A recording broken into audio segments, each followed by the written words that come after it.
Hey guys, good morning. Joe here, trying to wake up. Caffeine, all that stuff. Thumbnail picker. I don't know, one of those positions will work.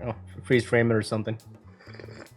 Now here is a tutorial I got for you. So this is a new project that I'm doing for Paul. Usually before, when I start editing, I drop all the footage in this software called Plural Eyes, right? And what this software does, it syncs up everything for me, right? Now I've made tutorials on how I use the software, how I have get everything set up before I start editing, so I'm not gonna get into that. I'll put links in the description or pin them in the comment section on how I get started. For me syncing all the video footage to the audio using software like Plural Eyes, you know, I export the file and I get like what's called an XML file, right? And then I drop that into Premiere Pro and I get this, right? As you can see, everything is scattered, right? These little pieces of clips here, yeah, they're all scattered. I'm not gonna show you what I do here. Like I said, I already made a tutorial on that, so I'll put those in the description, like I said. But what I'm gonna do is I'm gonna pause the video and I'm gonna just basically just condense it down. Meaning, well, like say like in this section, you know, I can just like move this up, move this down. Move this up. Same thing with this guy. Put this down, move that down, move that up. You got a clip here. Move these guys down here. You know, move it up.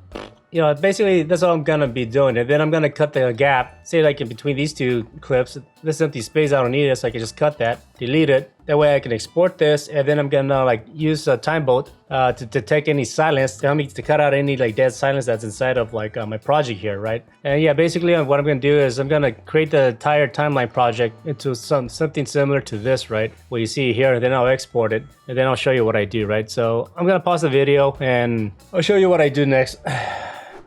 Yay, I'm back. What's up? And of course, more caffeine. Caffeine is what makes me want to work, man. Shit. Now, okay, so so here's my timeline after like, as you can notice, I had everything scattered around. So basically now what I did was I got everything more, you know, structured, right? It kind of consolidated everything a bit more. Or like any major dead gaps that existed, you know, saying something like this, you know, that they had like no footage whatsoever, I'll just cut it out. Now, in this case, these guys right here, Paul does time lapse. You know, he does a build or something like that. So these clips right here are just him building his setup for his testing rig, right? So I don't need this for my render, or actually I don't need this in general at the moment, right? So I'm just gonna delete this guy. Same thing with this section over here. It's just him like building, so I don't need that yet. So I'm gonna delete that. Yeah, basically now everything is more consolidated, right? So anyways, pretty much everything got smashed down, right? I cut out the crap I don't need, you know, mainly like the B-roll and stuff like that. I put it aside, and this is like mainly the parts where Paul is speaking, right? This is what I need. Now the thing is that the green audio, that's the audio that we're gonna use for like the final render, right?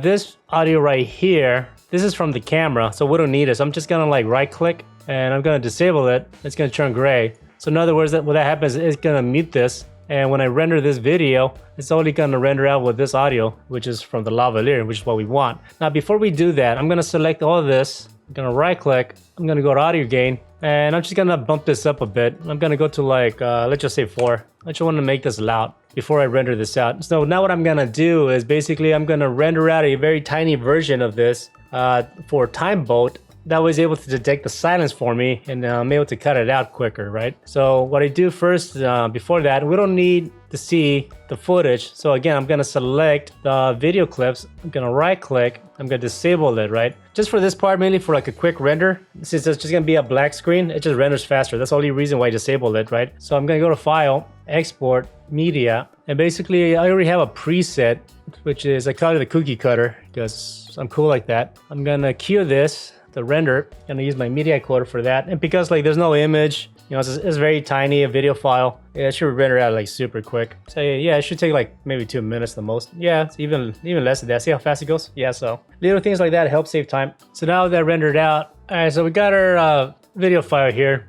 So when I go back to my software here, Timebolt, I'm gonna click and drag what I just rendered into here. I'm gonna maximize this, and as you can see here, everything that's red gets it's gonna get deleted, right? Now the cool thing before, one thing that really is helpful about Timebolt is we go to the settings. You know, you have options here, but the thing that I make sure is that for the XML export, this is what I use. Create splits, but do not delete detected silence, right? You want to make sure you want to keep, or in my case, I keep the silence detected, right? That's very important. So I make sure I keep that selected for myself.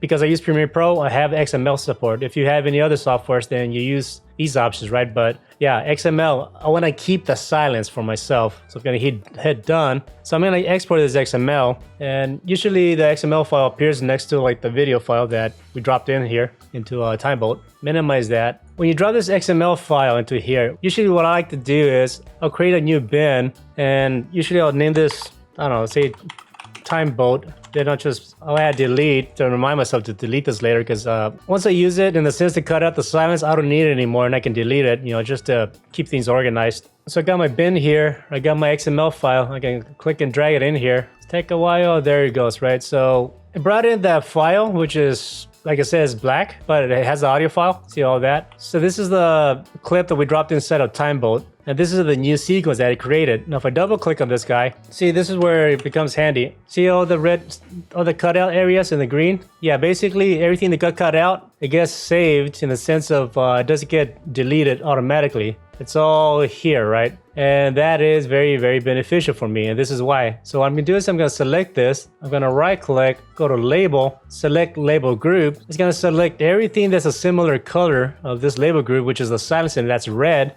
And that's what we want, right? Well, that's what I want. So I'm gonna right click again, gonna hit copy, and I'm going back to my main project file. Now I'm gonna select all this, right click, gonna enable this. And what I'm gonna do is, there's a layer on top of this that's empty. So I'm gonna change the target points here to here. That way when I paste it, it's gonna be pasted on top of this layer that's empty. Same thing with the audio. I'm gonna change the target area. That's what these blue things are for. That way when I paste it, it's gonna get pasted underneath our audio here, and it's not gonna overlap. I don't want it to overlap yet. Put the playhead to the beginning of the project file here of the sequence. I'll go to edit and hit paste. All right. Now while it's still selected, you can like right click on it and just disable it. You know, you don't need to see it. So I'm gonna expand this a bit. Now, the reason why I do this is because, so when there's an interview, right, obviously in that case, there's a lot of pauses in between, like someone asking a question and someone responding. So in that case, you know, it's a lot easier to like cut out those gaps, right? Because everything is more linear, right? In this case, there's a lot going on. Pause testing stuff, you know, he's making some mistakes. He's trying to like, you know, if he has to repeat himself and all that. So there's a lot that's going on that I do not need to cut out quite yet. However, the way how I use these cutouts from like Timebolt is, say here in the beginning, right? This section right here is mainly pause speaking, you know, introducing the video. For the benchmark numbers and my thoughts on it. That is for two-way SLI support. And while multi-series, I'm going to be using this card for... Okay, so in this situation, Paul is very, you know, he's introducing the video, he's talking, he's going to make mistakes and all this stuff, right? So in this case, what I do is that I can select these clips, right? I just go down again. And what that's going to do is it's going to cut out all the areas that are silent, where the silence exists, right? Now, while these are still selected, I can hit delete. I can do the same thing here in the bottom audio clips. While they're selected, I go up and I go up, I hit delete. Now as you can see here, there's a bunch of like empty sections, right? Now, what I can do here is, well, first of all, I want to make sure everything here is cut out evenly. Delete. All right, so now what I can do is, from this point on, I can just select all these guys and go to sequence, and there's actually a command here that says close gap. If I select that, it closes everything for me, right? That's very handy. Now, if I start to watch this. All right, sound speeds. All right, sound speeds. This is the RTX 3090 Ti SLI. Do not recently. Okay, are you rolling? All right, so that's all this stuff is junk. I don't need it. So then, you know, that's when I start to do the edit. So everything is already made for me. All they need to do is cut out the sections that I don't need, right? But another way that I use this technique is that, see if I select these guys here, I'm just gonna get it closer to this area. Now I'm gonna select these guys again. This is a targeting track, meaning like the area that this is selected is gonna give priority to your editing. So if I show you my shortcuts here, pretty much for my W and the S key, I have it selected to go to previous edit and go to next edit point. So what that means is that if I hit W, see how it jumps to like the next clip or the next edit point? But because these are already target on this section, it's completely ignoring this area. So if I also select, say like this guy right here, see how it's gonna ignore, I'll make a cut here. It's gonna ignore these guys, but it's gonna jump between the cuts of the targeted area. Right, so basically that's another way that I use these guys that I created with Timebolt. I use them almost as a stopping point where I need to make edits, right? Now, the reason why I do that is this. Here's the test bed I'm going to be using today. This is the Ace. Yeah. So here's the test bed. We're going to be... Okay, you notice how Paul like kind of like repeats himself there because, you know, he's trying to like speak in a manner where like he can be heard clear, or, you know, if he makes a mistake or if he needs to correct himself, then obviously, you know, he needs to repeat himself, right? Now, this is where these guys come in handy. The things that just these are little clips that I created in Timebolt. I can jump in between them, right? So in this case, instead of me trying to like, you know, move the playhead where I need to, it's a lot quicker for me to jump where I need to by using my keyboard shortcut. See the W and the S? So in this case, Paul starts to speak and he makes a mistake, right? So here's the test bed I'm going to be using today. This is the Ace. Yeah.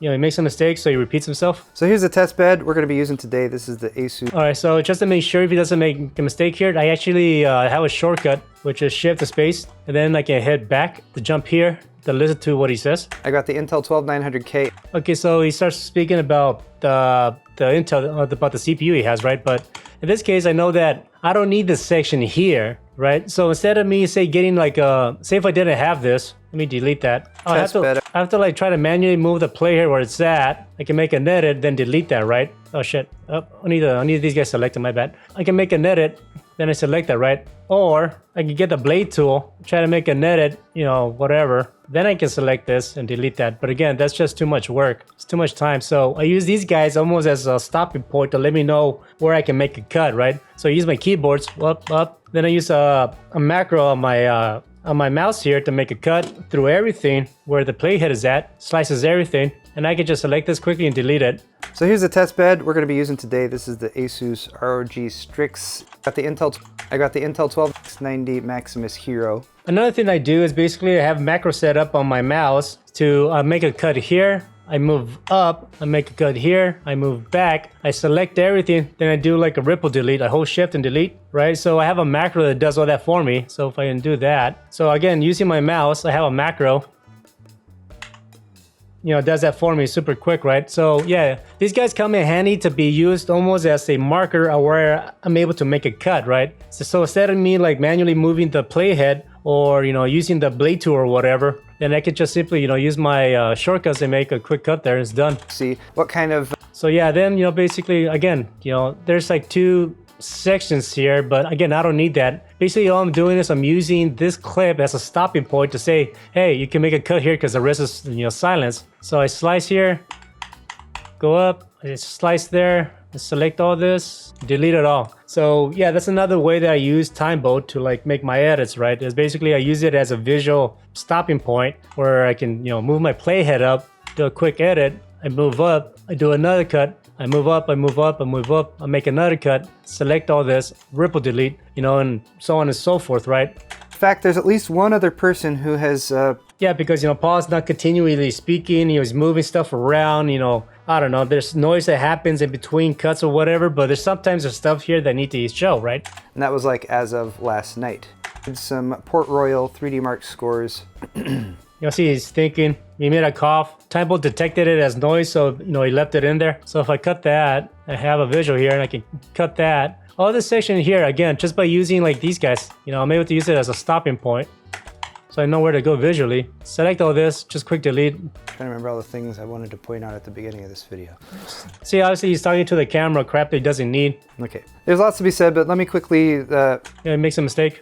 I can move up again with my keyboard. So I have a lot to get to, but let me in order to... So again, all this crap here, it's just him, he coughs or he's talking to me or he's trying to make, you know, he talks out loud. It's stuff that we don't need. But again, these guys help a lot in that sense to use as a visual area where I can make a cut. It's a lot quicker and I can select that and boom, there you go.